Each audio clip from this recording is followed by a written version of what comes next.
welcome. We are back for episode 7 of Let's Talk Dogs. And, of course, you're listening to Kez. And Sam. Have you recovered from Sambuca, Sam? I only had one. Come on. Don't make it like that. Sipped it. That's just so I did like it. It is a nice one. And do you know where I saw that come from? It was from Italy. Oh, really? Yeah. No, it was a good one. Yeah, I only had one, though.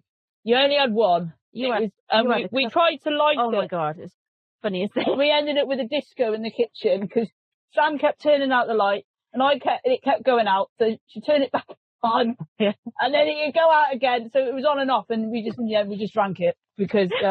we had about a millisecond of a flame. Tiny flame. And I don't understand what I was doing wrong, but I burnt my thumb. That's all I know. But yeah, today we are talking about the bond between dogs and their owner, which I think is a really good subject. And obviously their loyalty, why dogs are so loyal. And we do a little bit of Did You Know? And today, for our first time, we are trying to interview someone over the phone, our special guest, which is Molly, who adopted Bramble, who is a she. Bramble is a she. I kept saying it was a he. Bramble was hilarious when she was here. She used to chat. I remember Bramble, but I don't think I met Bramble. Okay. I remember you telling me about I think she was here. Did you meet Jack? Yes. I think I met Jack's. There's a lot of dogs on there over the years. Jack's sister is Bramble. Yeah. And who else is related to Bramble? Palm, Amy's dog. Oh, Palm. But none of them look anything alike. I was going to say, they don't look. No. But yeah, so we'll go to her in a minute and we'll ring her and hopefully we'll pull it off. Also, just to let you know, me and Sam, we actually pre-recorded our phone call with Molly earlier today because we've never done it before. We didn't quite know how we was going to get round it, but I think we managed it. So, anyway, here is Molly chatting with us earlier today. Right, we're going to ring our special guest today, which is Molly, who is the owner of Bramble. Yeah. Is that right? So, right, this is our first time doing this, so me and... We're sat in the middle of a windy field. Yeah, we apologise. So okay. We'll do our best. Right, here we go. Call her then. Call in. I've got that bit right. You got the calling right? Hello. Hi, Molly. Hello, you're here. How are you, Mol? I'm alright, yeah, I've just freaked out my dog. She gets a bit needy every time I'm on the phone. Oh, well, we find out with ours, actually. Yeah, Dora especially is very naughty. She's like a toddler. She throws herself around making a racket. She does, yeah. Oh, shit. See, my Dora, she would crawl inside my t-shirt if I'm on the phone or doing like a Zoom meeting or something. She's just like, she can't stand the fact that I'm talking, but she doesn't know who to. Oh, bless her. I like it. How old is she now? She's quite... she's just turned 8, you know. Oh, wow, okay. Oh, it's going quick. I don't like it. No, I know. One of mine is 12 at the end of the year. That's really scary. No. Yeah, and then I'm still really lucky to be able to have my childhood dog, but she lives with my parents and she's going to be 15 in August, which is just that's mental. A great age. That's a great age. It's only drugs keeping that dog alive right now. I need so much pain relief, it's unreal, but she's happy, so as long as she's happy and she wants to play with the others and stuff, then we just keep her going. We think mentally she's not ready yet, but physically she's going to have the choice taken away at some point. But it's such a hard decision. It's inevitable, isn't it? Yeah. It is. Well, Kerry's got some questions. I have, and because obviously, when was it you adopted Bramble?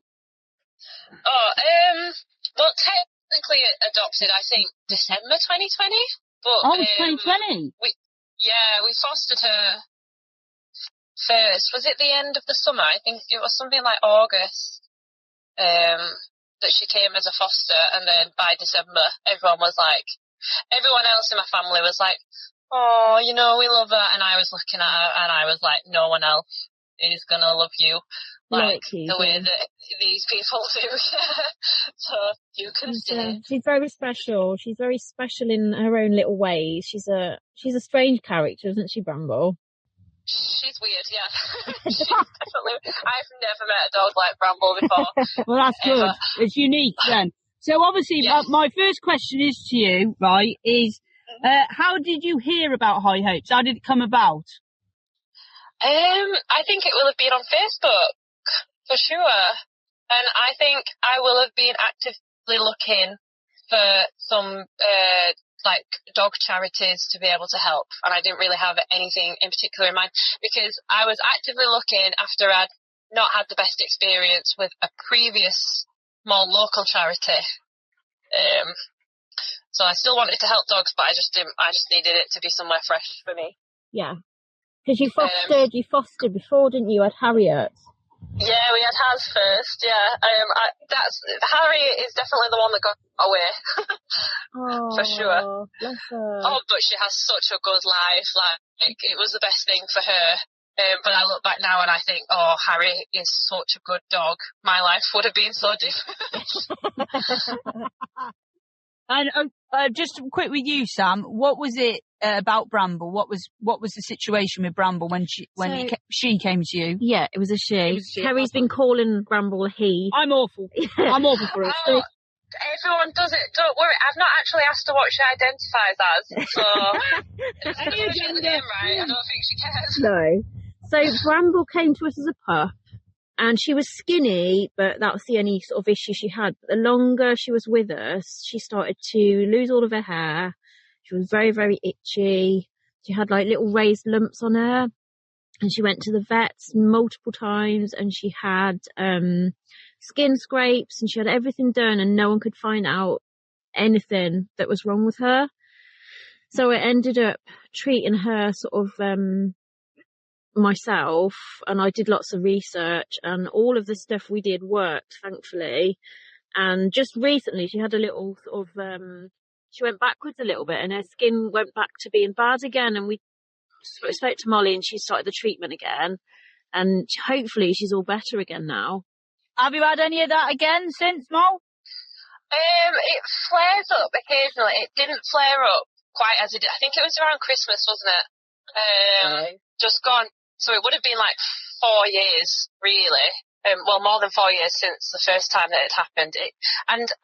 We have no idea what triggers it. She just like, I mean, I definitely think it's partly like a compulsion, as in once she starts getting the sensation of, like being itchy, like, and that kind of relief that she gets from it, you've got to interrupt her quite a lot. If I think partly maybe it's a stress response, because like nothing changed with her food, nothing in the environment had changed, or anything. We can't put our finger on it. And like at the moment she's going for a little bit of a flare up again, which basically just means that I put her back on Apoquel, which definitely helps a lot. And then like she still gets the salmon oil in her food, and like I'll give her baths, with like herbal, like soothing stuff. I find that the flea repellent like shampoos are the best because they don't irritate her skin too much. Oh, really? That's good to know. Yeah.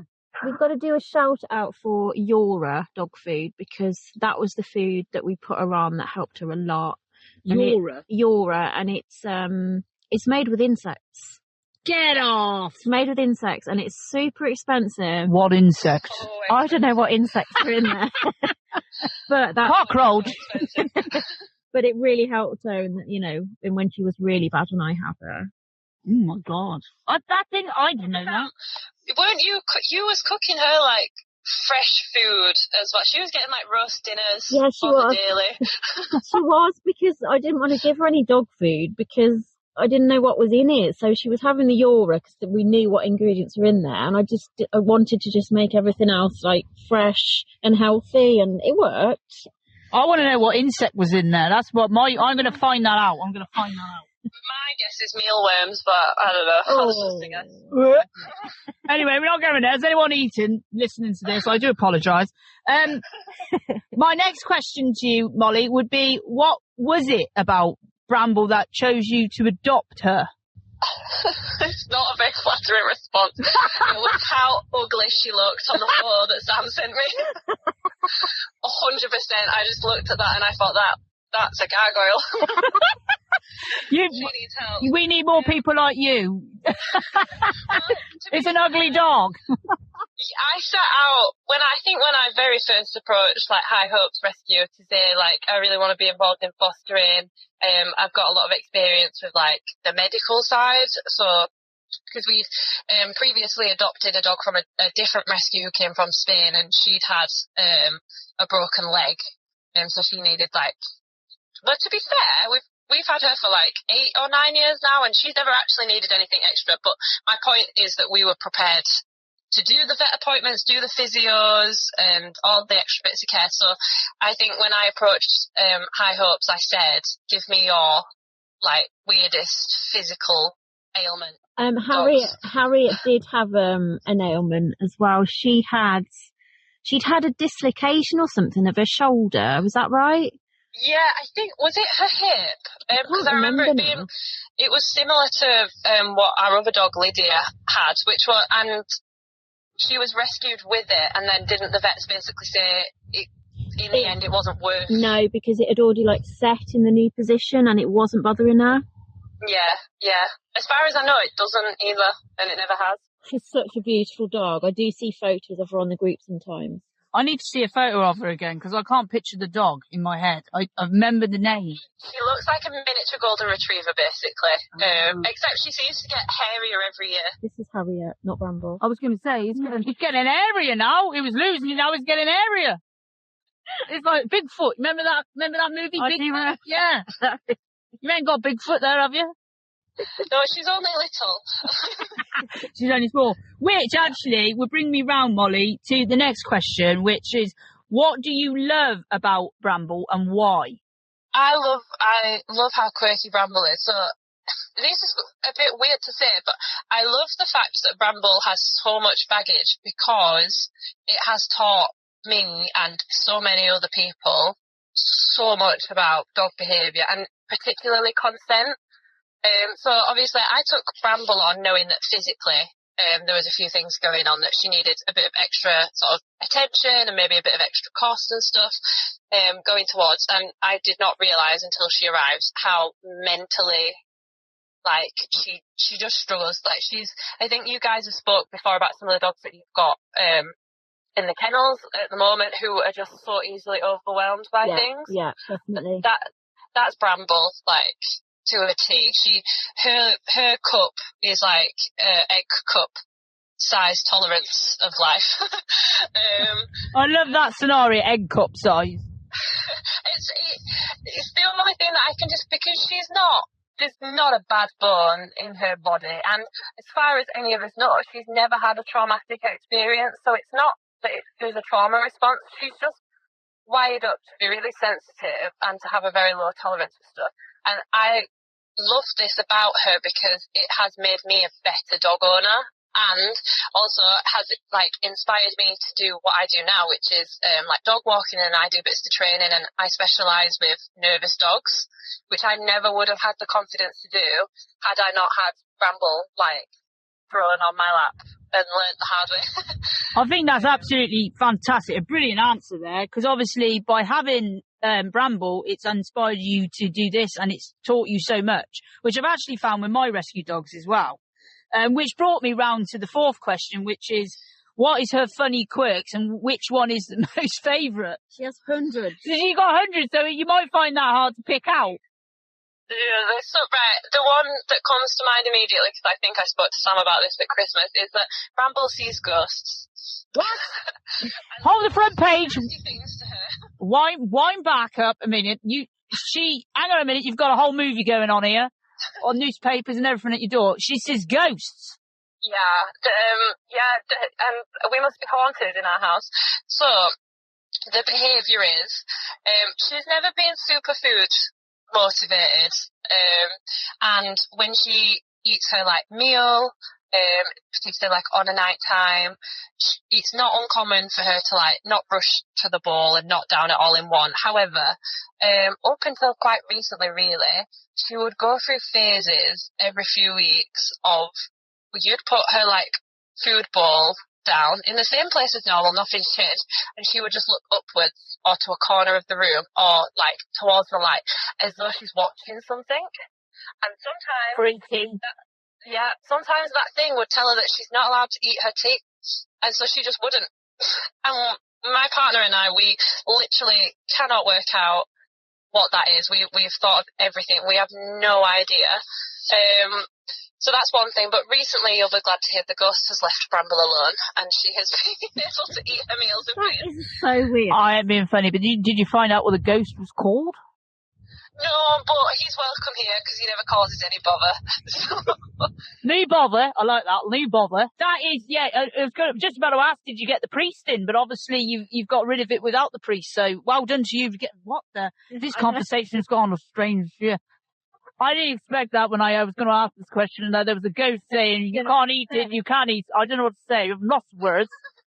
To be fair, the only other quirk that I can think is that she hates the oven being put on. But again, going back to the fact that she's never, as far as I know, had a bad experience with the sound of an oven being turned on. And she can't stand it if a door is half opened and half closed. Like, she won't go through, but she'll stand there and ask to go through, but she just won't do it herself. Your dog needs its own show. That's all I'm going to say. Literally, you need like a film crew inside your house to film the quirks of Bramble. She'd be too scared of the film. Yeah, that's the point. Yeah, there's no way. Like, I mean, to be fair, I'm not the most socialist person anyway, so I don't mind that we don't have lots of people coming around, but it takes a long time for her to be happy with, like, new people in our house. Although, to be fair to her, so I've had her 5 years. It was only this year that I realised that she's not dog reactive, she's people reactive. And she'll meet people with minimal reaction if it's out in the playing field. If they come into our house, it's a huge deal. If we meet them on a walk, it's a huge deal. But if it's in the playing field and she's not on a lead, like, then it's okay. So. I think that's quite common. Duffy's a lot like that, so she needs to be able to choose for herself how close she gets. Yeah. And I think the lead just doesn't give them the distance they need. Yeah, definitely. I think it's for me, it's a good example of how she's taught me so much about like consent from dogs, and that you if you want the sort of the best results and the best trust and the best relationships between dogs or dogs and people, like they need to have a choice, Exactly. where possible.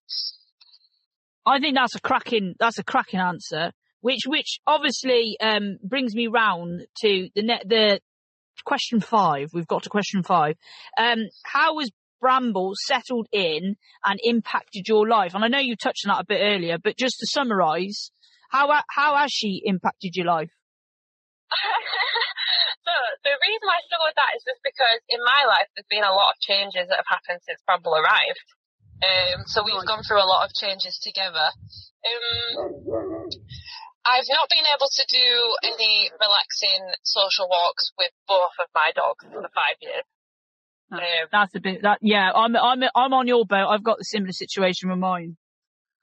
But at the same time, positive, because like I say, like she's taught so much, and it gives such a great perspective. Like, for example, when she's relaxed at home, that's what makes me happy. Like, I would rather see that any day than her like running across a moor, because I know for her that is what she prefers to do. But it took me a long time to gain that perspective and to kind of lose the guilt over not being able to do all of the sort of typical fun things that you do with the dog. It took a behaviourist, because we've seen a couple of behaviourists over the years with like varying different approaches. But the latest one basically said to me, you know, your dog is so stressed out on walks. Why are you putting so much pressure on going for walks. Does she actually need it? What is she gaining from this? Yeah. And that was like a real light bulb moment for me when I realised, oh, yeah, actually, there's so much more to a dog's life and to our lives than like actually going outside and going physically for a walk. You know, you can spend time with your dog at home or in your garden or in a privately hired field, and it's, for us anyway, much better quality. Yeah, I use Secure Fields as well, Mole, because obviously it takes the stress away. There's nobody coming. Your dog's not going to get stressed out. You're both going to enjoy the experience. And I think these Secure Fields are the answers to anyone who's got nervous dogs or reactive dogs. They are, you know, I really value them, to be honest. And you do as well, by the sounds of it. Definitely, yeah. It's really, honestly, been such a game changer for us to be able to do that and give her that freedom to run. And like I say, without the use of Secure Fields, I wouldn't be able to introduce more people to her life in a positive way. Yeah, that makes absolute sense. I think you are, you're everybody. We need more people like you for our rescue, 100% to adopt dogs, because you obviously adapted your life for Bramble. You've done everything you can for her. I just think you're absolutely fantastic dog owner. And everything. But I got one more question for you before we go, right? It's a light-hearted one. What is your favourite dog movie, or movie in general, but mainly dog movie? Without hesitation, it has to be 101 Dalmatians, like the original. 101, yeah. There's no doubt in my mind that that is the source of all of my animal obsessions. You can't beat Disney, and yeah, that's a good call, that one. That's a cracking one. They remade that, haven't they? I've absolutely no idea. I've not really watched that many movies. And it's in the West End. Sydney Christmas is the new Cruella de Vil, apparently, who won Britain's Got Talent. Oh, really? Who I met. Apparently, she's the new evil Cruella de Vil. Am I saying that right? Cruella? Cruella. Cruella. What was I saying? Cruella. She's got a whole new name, Cruella de Vil. That's stuck now. I can't say. What was it originally, Mo? Cruella. I think it's meant to be a play on, like, cruel, isn't it? Right? Yeah, that would make sense, because who's got a name like that? Yeah, I've never heard it anywhere else, I have to say. What was Walter thinking when you named that character? Although, what I will say is, I think the names in that film are great, and my little dog walking van is actually called Perdita. I can't even say that. What was it? Perdita. Or Purdy, if you prefer. Purdy. I can get on board with that. Purdy. I can't say. Forget it. I can't say the other one. I've got to say though, Molly, it's freaking me out talking to you a little bit, only because you sound very much like my best friend Claire up in Bonnie, Scotland. She lives in Elgin. Really? She doesn't actually. She moved up there. She left me when I was 15, and well, it wasn't her fault. It was down to her father. But yeah, so you sound so much like her, and I feel like I'm speaking to Claire. Aww, I think that's nice. Yeah, she's right. Honestly, we laugh a lot. So yeah. Anyway, never mind that. But thank you so much for joining us today, Mal. You are actually our first guest on this podcast, on our show. So thank you for that, and I hope you've enjoyed talking with us. Definitely. You know what? I've been listening to like all of the podcasts when they've come out, and I think I said it to Sam the other day. I honestly, like, I just want to join in the conversation with you. At the time, it's quite frustrating for me, so it's actually been really nice to be able to have this like chat as well. So thank you. Oh, thank you so much. We're glad you've enjoyed, and we'll do it again sometime. Yeah, we will. Yeah. We will. We're going to get some volunteers, aren't we? Yeah. We're going to drag them in on it. More adopters. And if you have any ideas, Mol, please drop us a message. And is it click subscribe on YouTube? Is it because we're on YouTube now? Oh, fancy. I've no idea. Well, apparently it is. They all say at the end of YouTube, click subscribe. Like how you're able to carrying on doing this. So if you've enjoyed listening and watching this show here today, you need to click subscribe so that you never miss out on future episodes. Oh my god, that's so good. Thank you so much. We've got you now. What's it? PRing? Is it PR? Yeah. PRing. You PR'd us now. There you go. Thank you so much, Marlon. It was lovely to chat with you. Hopefully the sound of this is come out all right, because one, you're on a mobile phone. We're in the middle of a field. We've got buckets around us to stop the wind. We look like a couple of nutters, and we've got 0% Guinness because we can't actually drink because we're responsible for the dogs and vans. Yeah. And we've got to drive. We're very sensible of you. All right. Well Take care, Molly. We'll speak to you again soon. Have a nice evening. And See you, soon. bye. Bye-bye. Bye. Well, that was a great chat with Molly, and it was lovely speaking to her. I think she did us a grand job there. She did. And I love her accent so much. I know, but she sounded like my best friend Claire. No, I'm surprised you didn't pick the accent up, to be I might get Claire. She doesn't own a dog, but because she's those boys and everything. But I think they would love a dog, to be honest. I might be able to. I'm hopefully going to see him next year, so I might drag a dog up there and say, yes, that's a good plan. have a dog. That's a good plan. It is. She's all the way up in Elgin. It's a long way. 9 hours from Malvern. What is that in Scotland? Yeah, all the way up in Bonnie, Scotland. Mm. Here we go. We dream now. Have a wee dream. So right, that's enough of that anyway. I don't know what you said. We dream. Do you know what a wee dream is? No. We dram. A drink. Okay. You have I a drink? didn't know that. Yeah. Oh, right. So you just. Right. So obviously I feel like I'm gonna like this subject, and a lot of listeners are probably gonna love this because everybody who has a dog, or has had a dog over the past has had a special bond with the dog. And obviously I find it so fascinating how the dog forms that bond with us. So I did a little look, Sam, on the old internet, and I read up a few things and about, obviously they have become more and more domesticated over the years, thousands of years actually, and it has resulted in being they've been highly attuned to human communications and social skills, which you can understand that.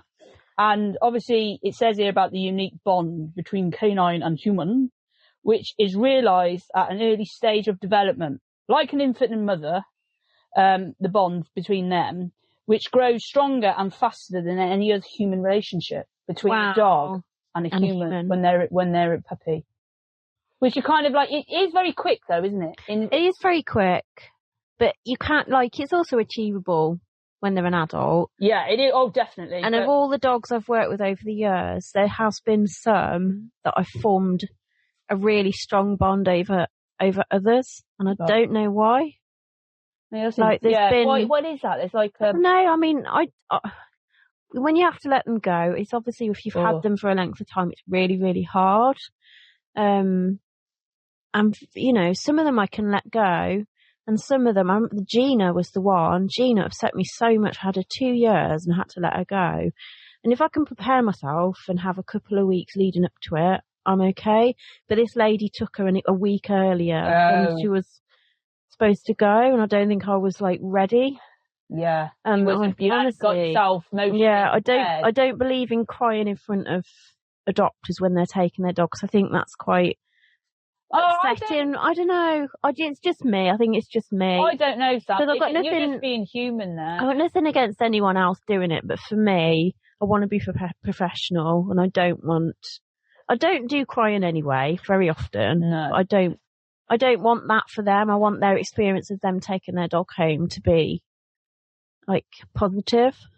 I know, but when Andrea had Lucky, remember when Andrea that was so lovely. A special moment. Yeah. And I come back to Drea and a few others, and I gave them a thumbs up, to say, I think Andrea's definitely going to take Lucky. Yeah. And then Andrea said, I'd like to take him home. We all started crying. But Andrea could see how much we all loved him. Yeah. And it wasn't, I don't think she saw that was at the Meet the Dogs Day, wasn't it? And we all got instantly upset because Lucky was such a special dog. But on his day of adoption, I don't think everybody cried because it was such a busy day. The way we did it.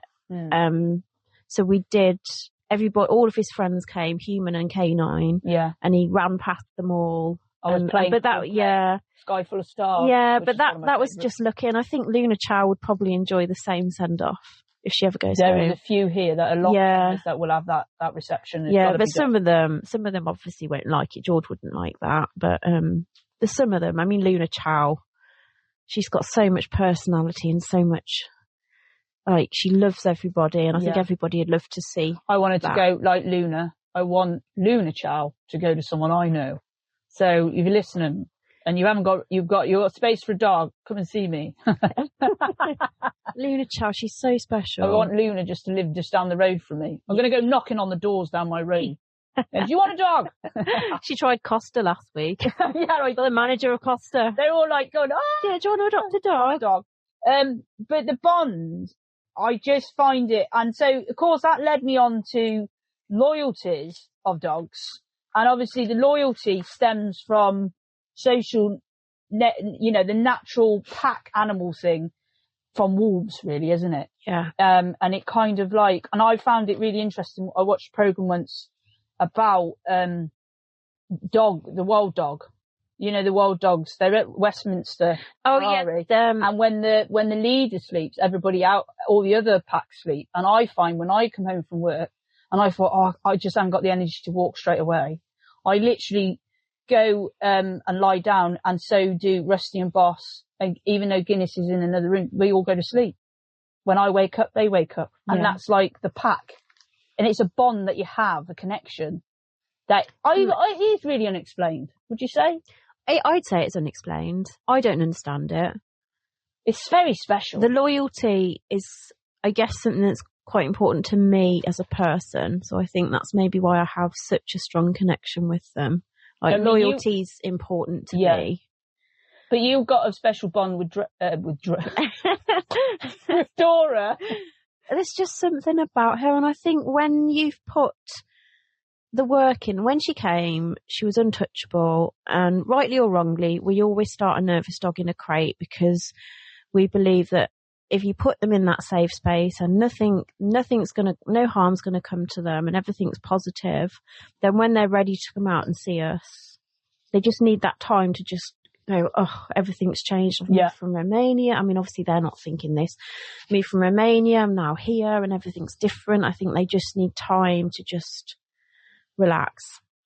So we start them in a crate, and she ate the first crate, and because I didn't know her, I didn't want her out with Moon as well, because I was unsure, because Moon's a big dog, and she chewed her way out the crate, and I'm like, oh, I'm not too sure, I don't know her. So we got another giant crate, and she chewed through that as well. So I'm like, right, okay, so we're out now. That's impressive. We're out now. But it's a big crate, but when you don't know her and she's as big as she is, you've got to take precautions. Yeah. So then she went from that to, she got on with everybody pretty much straight away.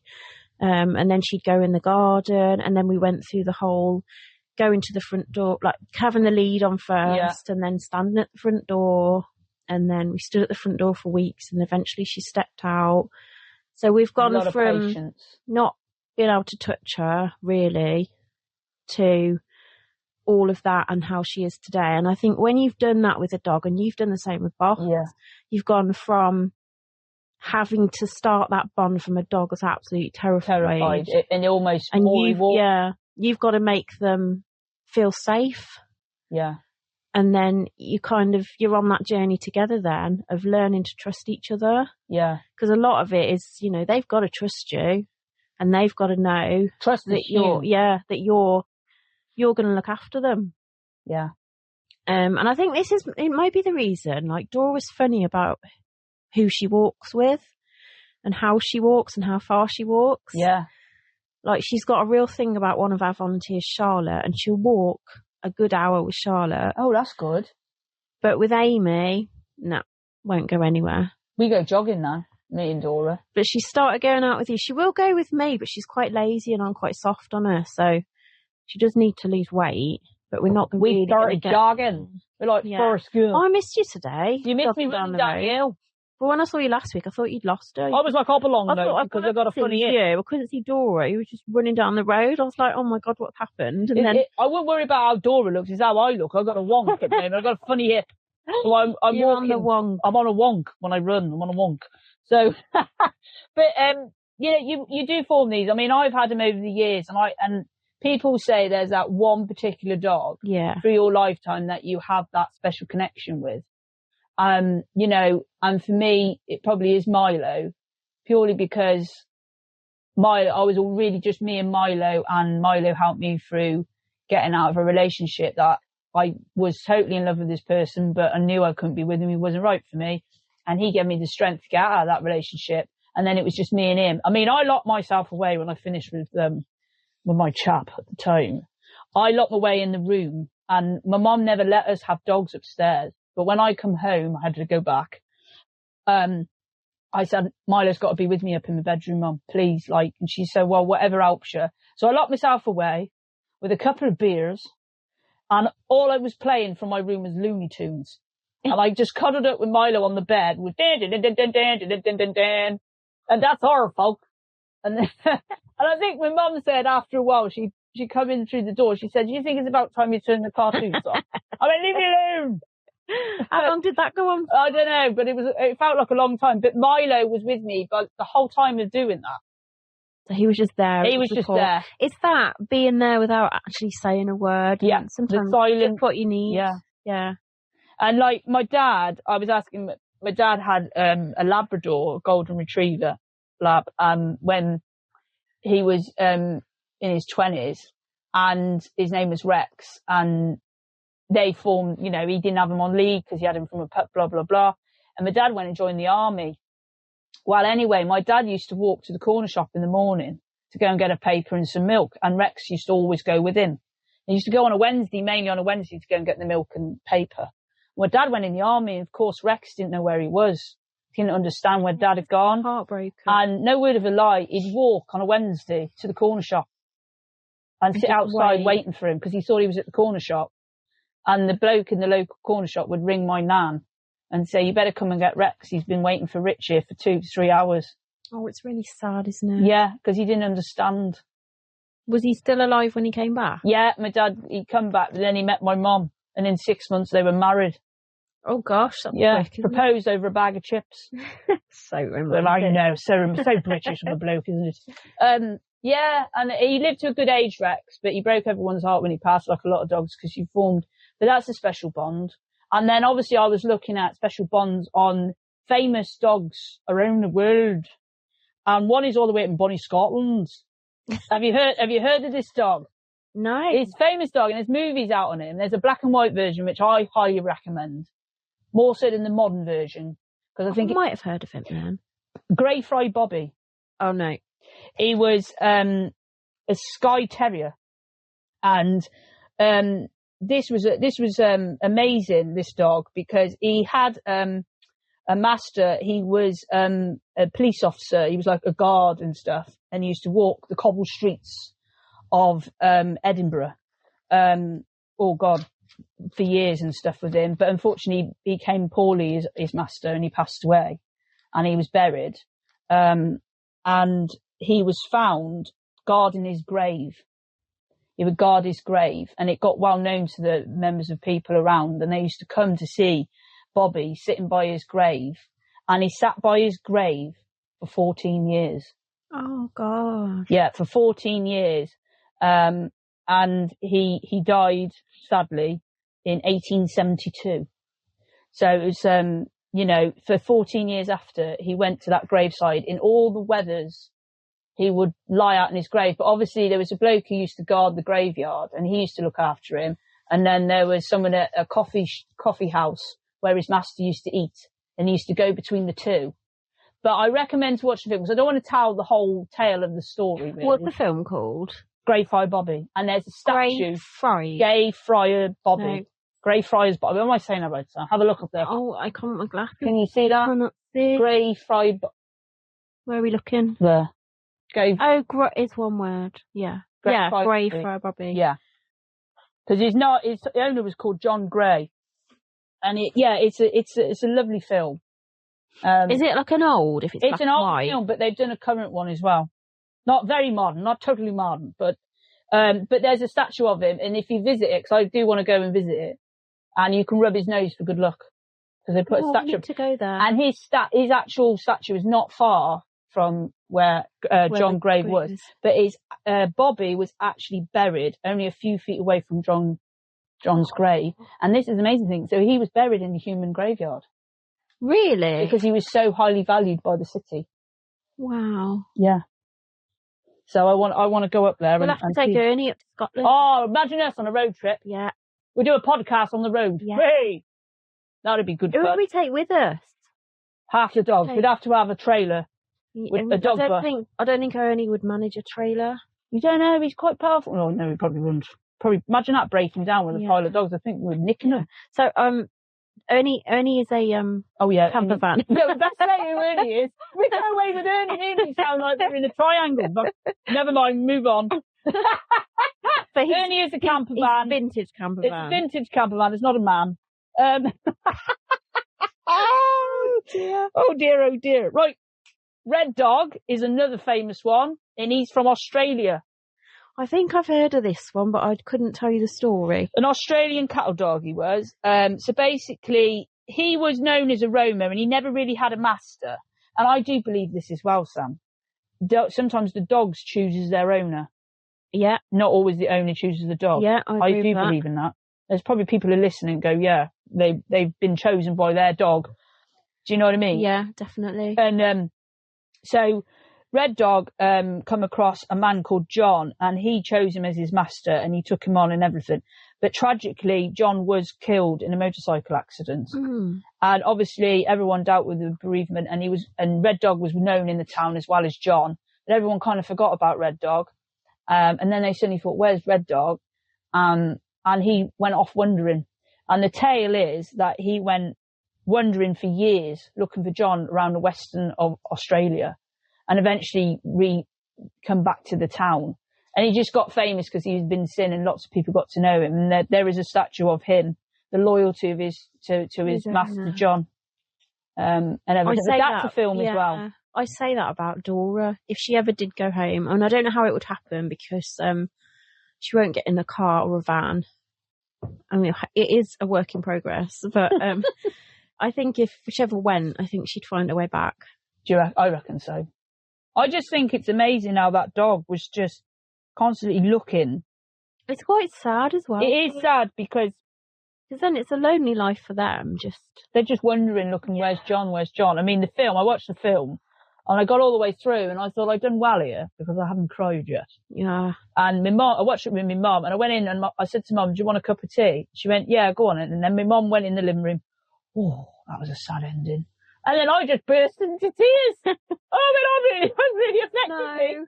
It was only because it was heartwarming more than anything. The fact that you've got to be in the right place in your mind to watch films like that. Yeah, you have. And then there was another one in Japan. Hachi, I hope I'm saying that right.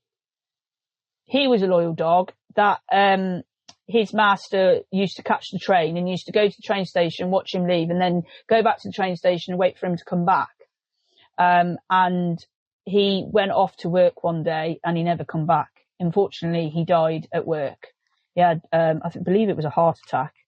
But obviously Hatchie didn't understand. And for the rest of his life, he continued to wait for him at the station.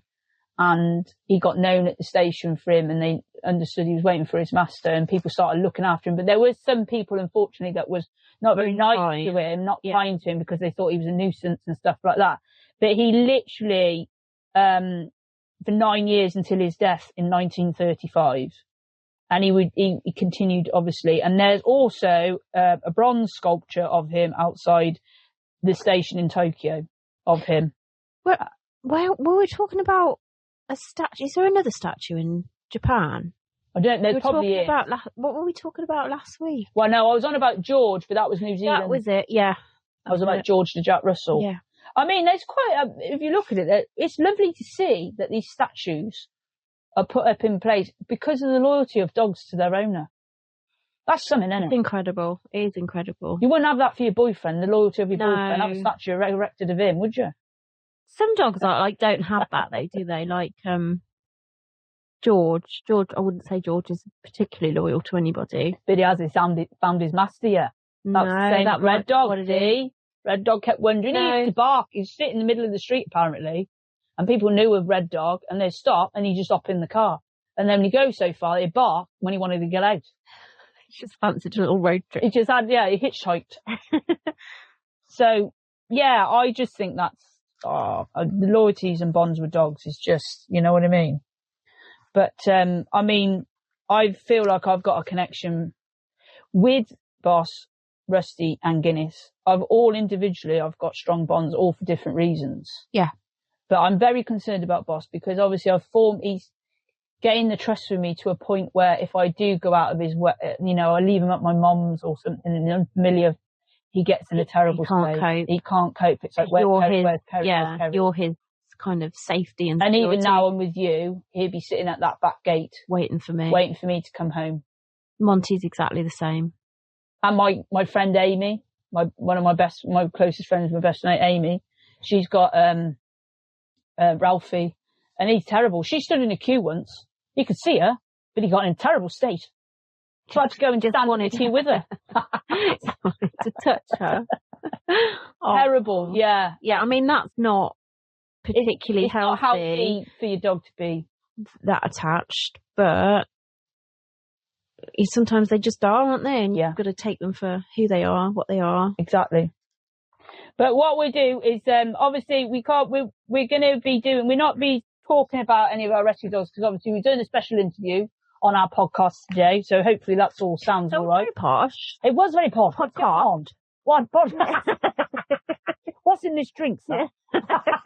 I've gone ladylike. Imagine me like a lady. No, we were talking about this yesterday. Yeah, Miss Congeniality. We were talking about that film and my friends came out and said, that's you all over. And I said, never in a million years will you get me at a beauty pageant or whatever you call them. And, oh my God. I couldn't think with your nails. Plucking my eyebrows a minute. I just couldn't. I'd rather no. I'm a hairy beast, really. No, I'm not. I do shave, honestly. Yeah, well, we'll move on and we're, obviously we can circle back to that because there's so much more to say. And if anybody has a special bond, please share it, put it on the comments. Yes. On our Spotify or YouTube or whatever, because we do want to hear from people, don't we, Sam? Yeah, definitely. We do want to hear we'd love to hear from people because we know people a mention if they, interact with us. We haven't had much interaction yet, have we? No, it's a slow burner. That's what I'm going to say. But we have had some nice things. People have said some nice things. Yeah, they enjoy listening to us. They have. But did you know this? Right, I think I have heard this before, but I don't know if you've heard it, Sam.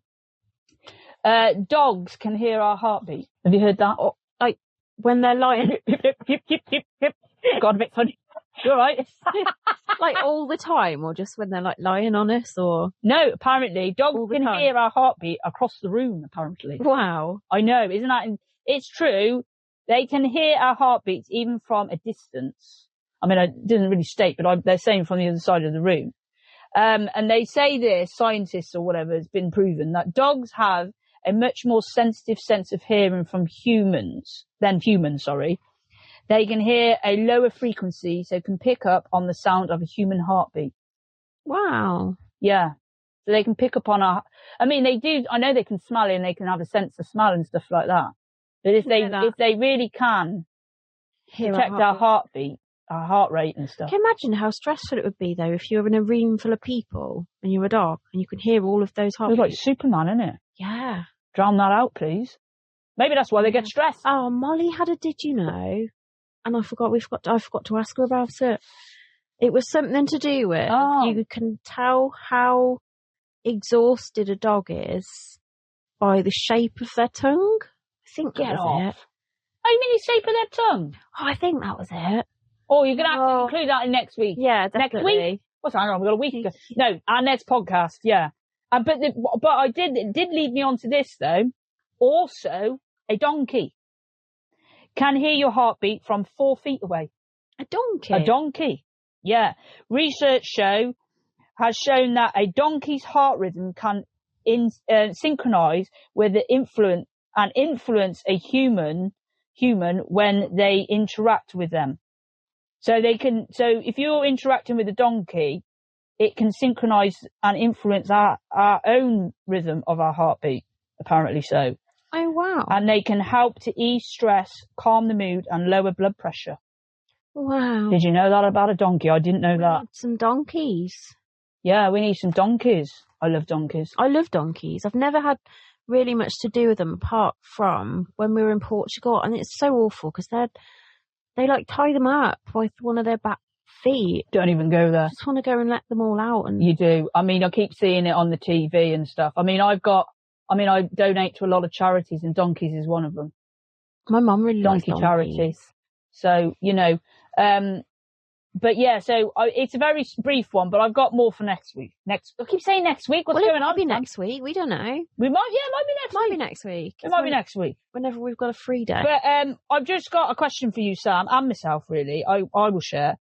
What is your favourite thing about dogs? My favourite thing about dogs would 100% be their loyalty. Is that would be yours? Yeah.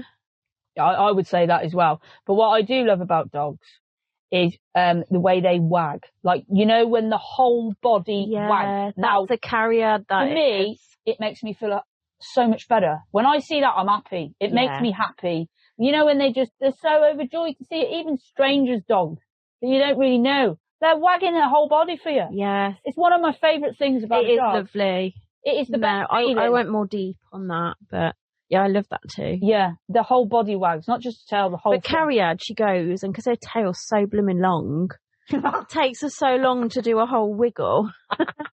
Yeah, it's a long, like It's a very long curved like a tail. slippery snake of a body. Yeah, and the other thing I love about one of my favourite things about dogs is when they're travelling in a car and you're following behind. When you're driving in a car and they're just sitting there, they're just going with it, aren't they? They're like, I don't know where I'm going, but I'm here for the ride. Happy. Yeah, or their heads hanging out. It tickles me. I'm just there laughing. And the best one, I came out when I lived in Ledbury. I came out the house and I had a bad time with my ex, and I wasn't feeling fantastic. And as I come out my front door, someone had parked a great big 4x4 fancy car in front of my. Not that it was blocking me, nothing like that. I just thought, who the hell is this? And I looked up, and there was two dogs, and there was like a big lab, and then next to him in the passenger seat was a Springer, and they were both dead looking at me, dead straight, and it tickled me silly. But the thing was, the Labrador had his paws on the steering wheel. Oh. And I was like laughing, because I was like, where are you going? And then when I was like looking at them, they just kept their eyes on me as I was walking away. Bark or anything. And they didn't bark, they just dead stone watching me walk away. And I was like, it was like they were on a heist or something. They're on a we're getting ready for and the getaway vehicle. Yeah, you're not asked. Oh my God, tickled me silly. Absolutely love that. I never saw him again, but whoever that was, you've got some fantastic dogs. Oh. And they're guarding the car. So, but yeah. But we want to quickly mention before we wrap it up, we're still going with our sponsored dogs. Yep.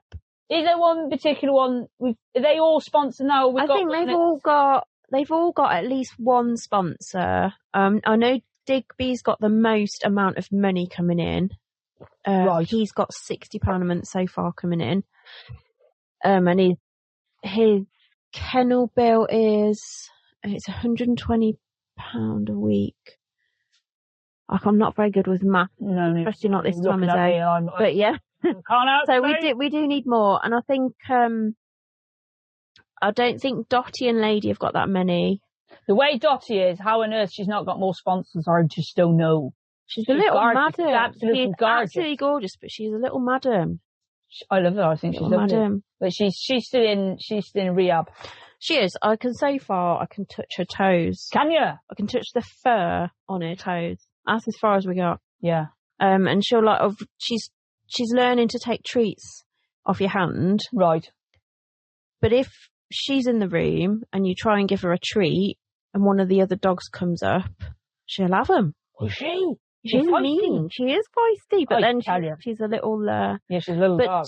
I noticed I was trying to play with her the other day. When she first started interacting with me, she'd play. Yeah, that's a good sign. But now she won't at all. But when I go and try and play with her, and then if another dog comes up, she's off again. Never. So she's very much like Luna, and she wants. She's had an attention. She's having it by herself. My God. Well, I know times are hard for everybody out there, but if you can even spare £5 to sponsor one of our dogs. You have no idea how much you are helping our dogs by doing that, because keeping a roof over the head of the dogs is our biggest challenge. Yeah, it is. And you can go and is it on High Hopes? It's on the Facebook page. I've made a designated page for sponsorship. I think it's called HHDR sponsorship page, and there's also the website, which is highhopesdogrescue.org. Yeah. And it's all on there as well. We have got some sponsors, but I think to make it achievable to keep going financially, we need a lot more. We need a lot more. Yeah. If anyone's listening, and even if you can't commit to a monthly payment, even if you can just donate. I hate to keep asking, but it's that situation where we rely on the public. Yeah. We've got on the website there is it's through PayPal, I think, where you can click on that and just make like a one-off donation. Yeah. If you're a business as well, we would happily accept business sponsorship. So I'm going to be looking into that. I think some businesses will sponsor for like a kennel bill, and then you provide the bills, or like a food bill, and do it that way. So maybe I need to set up a different kind of sponsorship for that. But I've only just got my head around the first lot. You did so well, Sam. I think you did a tremendous job there. Oh, thank you very much. I mean, I'm doing this. It's a miracle, mate, that it's happening. I know. I mean, today went really well at the field, considering. I haven't listened to it all. Oh, it was really windy. And, it was really windy. We was in a field. We had buckets round. I think I mentioned it. And and Molly was an absolute star. And I'm so glad she enjoys listening to us. And if you do enjoy listening, please let us know and subscribe to that YouTube channel. Subscribe and share? No, share and subscribe. I have no idea. Or the other. But either one. Please do it. I wish we had a clue what we were doing. I know, isn't it? But look into next week. We are going to be talking about a very, I think everybody, every summer it comes around, and every summer dog lovers get absolutely infuriated with it. Dogs in cars and hot weather, and just dealing with how you cope with your dog in hot weather. We're just going to have a little chat about that would be fab. There's also there's a I think it's a Facebook video, or there is a video of a vet that locks himself in the car in that heat, and you can see him sweating and him talking about how he's feeling, and it's a really good. I don't like to share stuff like that on my Facebook page because it can be quite upsetting, but it triggers some people and that. But if you can, have a look at that and then think about what you're doing to your dog, and then we'll chat more about it. Yeah, we'll touch on that next time. Yeah, next week. I keep saying next week. It's going to be next week. It's going to be next week for us, but it'll probably be a bit longer for these guys. Oh, maybe. But anyway, episode 8 will be out at some point. And thank you for listening, and I hope you really do enjoy. Wherever you're listening from, your living room, your car, cuddling your dog, having a pint or a whiskey, a wee dram. I'm going to say, I don't know, no, I'm just going to say bye-bye. I was going to say bye-bye in Scottish, but... just be bye-bye, I don't know. Just be bye-bye, wouldn't it? I don't know, I was going to ask Claire. Right, anyway, thank you guys for listening. It's bye from me. And it's bye from me.